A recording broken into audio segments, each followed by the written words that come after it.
People living in Eastern Palestine, Ohio, say they suffered from vision impairment, shortness of breath, sore throat and other symptoms after testing positive for cancer-causing toxins 2 months after the Norfolk Southern poison train derailed.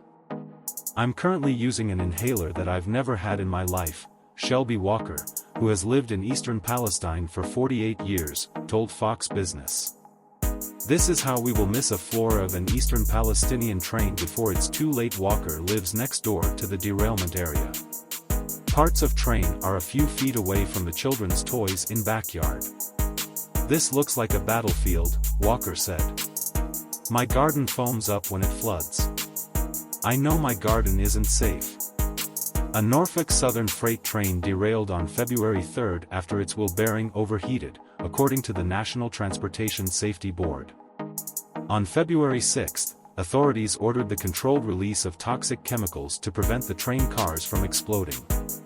Residents near the Ohio-Pennsylvania state line were told to evacuate as response crews deliberately burned toxic chemicals. But the announcement took Andrew Whelton, a professor of civil engineering and environmental and ecological engineering at Purdue University, by surprise. There were a lot of security-related statements made by government agencies.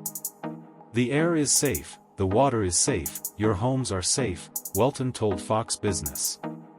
"Eastern Palestinians, he won the trains but derailed our lives." Whelton leads a team of 20 faculty, staff and students to independently test the water and soil in Eastern Palestine. He said they visited the site 4 times in February and March, collecting more than 300 samples. "When we got there, we were shocked by scale of the pollution still flowing around creeks, that it wasn't all under control," Whelton said. He testified before the U.S. Senate and accused government agencies of failing to test for carcinogenic chemicals. "There were acute health risks that weren't tested in the community, that weren't addressed," Whelton said. Linda Murphy, who has lived in Eastern Palestine for 25 years, tested positive for vinyl chloride on March 22. He lives 4.5 miles from the crash site.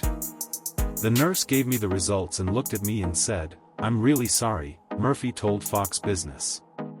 According to National Cancer Institute, 5 derailed train cars were carrying vinyl chloride, a chemical used in various plastic products that increases risk of cancer brain, lung and liver, as well as lymphoma and leukemia. "I hope Norfolk will fill their pockets and set us up a cancer center here," Murphy said. Ohio bus driver shared the moment he blessed REVOLVED.